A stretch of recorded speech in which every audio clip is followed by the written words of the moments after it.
So as you very well know, if you are subscribed to this channel, last week, or at least this time last weekend, the video, or the very explosive video, came out of the leaked internal reform meeting of these Kent County Council reform people meeting, and arguing about everything. And of course, that wasn't a recent meeting. That was of a meeting that happened in August when it was released. And I will say that video, the way that it was done, everything that has been going on and that we've covered in that time, sort of since then, had a very singular purpose. That was to try and get rid of Linden Kemkaran. Linden Kemkaran, if you don't know, she is the leader, or the Reform UK leader of Kent County Council. She has basically, by the looks of it, bullied everyone into accepting what their version of local government reform is going to be. Again, deadline for that coming up end of next month, so probably a lot of videos about that in the future as well.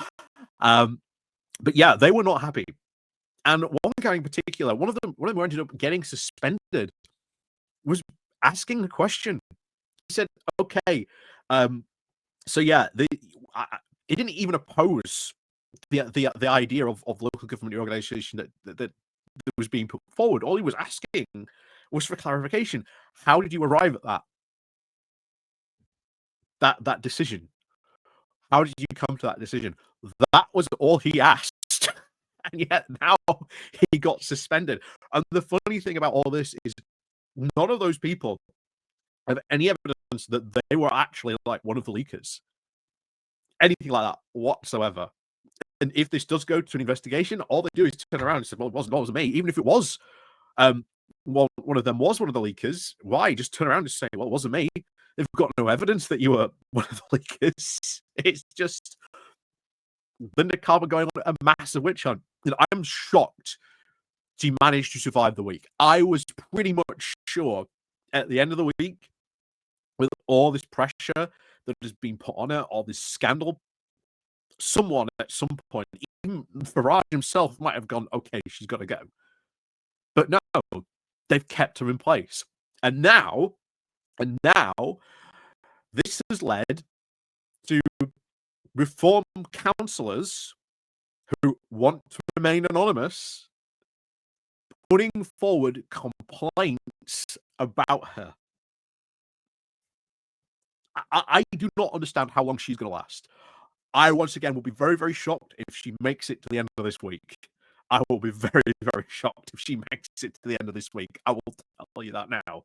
But as always, before we go on more into talking about this and what's been going on down in Kent, please do, of course, remember to click the like, share, and subscribe button down below. Don't forget, of course, to ring the bell. And, of course, down below, there are links to the Patreon page, to the Buy Me Coffee link, where you can buy me coffee, the YouTube thank you button, and, of course, as always, there is the YouTube membership down below as well. And, of course, up there, you've got the Patreon page QR code as well. So thank you very much to all those people who do help and support the channel that way. Anyway, let's crack on then into this, shall we? Because, yeah, this saga is just becoming unbelievable. Anyway, here we are. So, reform councillors now issue complaints amid video row. So, at least 5 Reform UK councillors have now lodged official complaints about the leadership style of the top table of Kent County Council, the local democracy reporting service has now said. It comes after a clip of the council's Reform UK leader, Linden Kemkaran, was then leaked to The Guardian, showing her shouting and swearing during a council meeting. And very specifically, leaked to The Guardian. Why The Guardian of all places? Was this given to other papers or leaked to other papers as well? And it was only The Guardian that happened to show it. You know, did the Daily Mail ignore it? Did the Times get it, or the Telegraph get it and just ignore it? Who knows? We probably won't know until, like I say, the leaker maybe comes forward. So, following the leak, 3 councillors, councillors Paul Thomas, Oliver Bradshaw, Maxine Fothergill, and Bill Barrett, all had now the whip removed pending now investigation. And good luck with that, because none of those councillors have any evidence to say that they were the ones that leaked this. It's just she doesn't like those people. She suspects them and wants to get rid of them. Paul Thomas, in particular, he was the guy who basically asked, "Can I have clarification? Like, how did you come to this decision?" Which, bear in mind, pretty reasonable question, but shut down, threatened to be muted for daring to question the leader here. So, Kent County Council, of course, being contacted for comment. Reform UK said, at least as standard, we have done.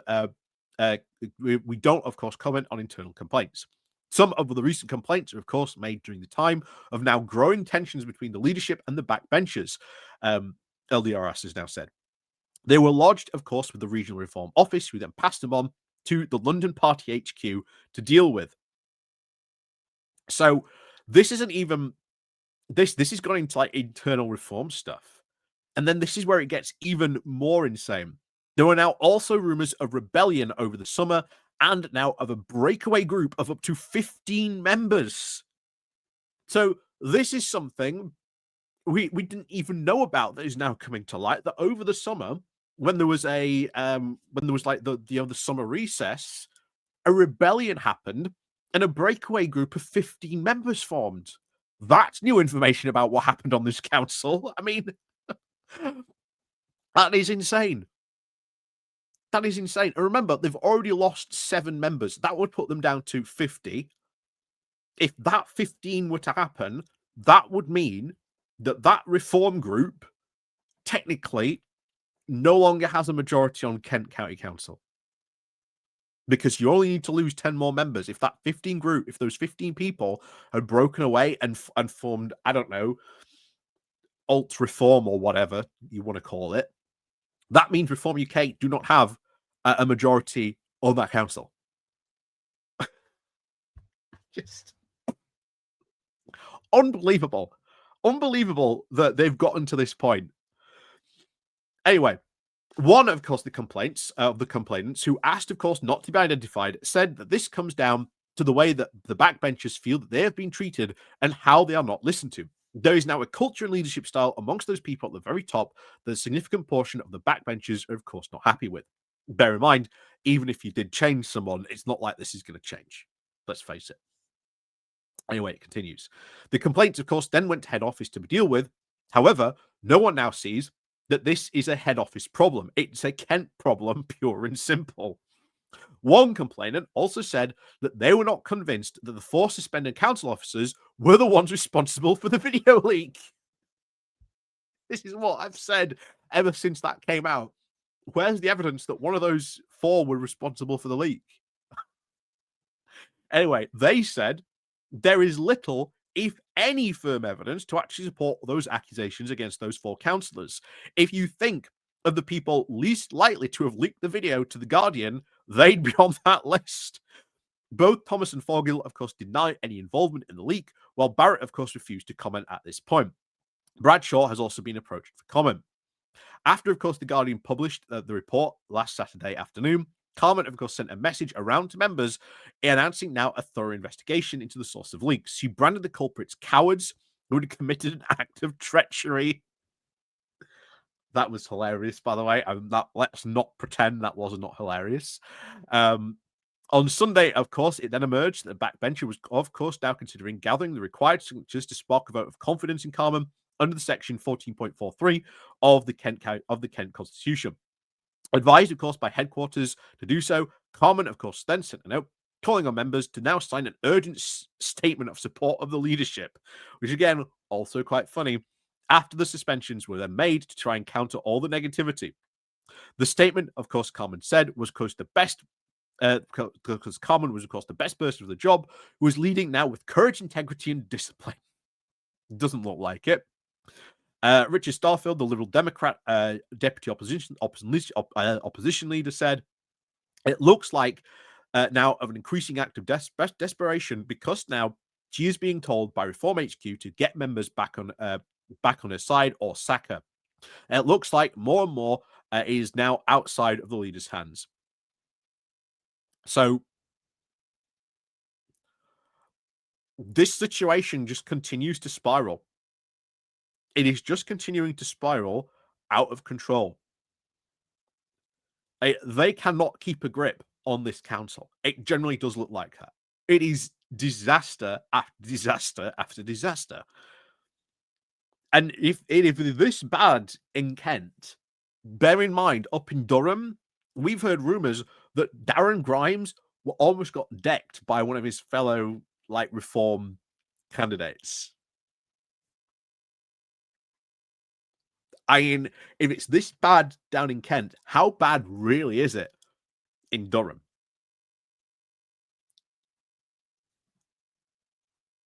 And these are the two places where they have majorities. And I also haven't talked about, which we will get to, how Reform UK in Cornwall are absolutely disintegrating. And they were at a point where they could have potentially been in power as well as a minority. But if they had gotten in, they're disintegrating like crazy. And it is not just these groups, there's constant infighting all over these groups. So, as always, thank you very much for watching. If you are a Kent resident, please, as always, do let me know what you think about all this craziness going on at your council. And of course, as always, thank you very much to everyone else. Do also feel free to leave a comment down below as well. And thank you very much for watching. Don't forget to click the like and share button on your way out. And of course, don't forget to ring the bell as well. And of course, we'll see you all next time.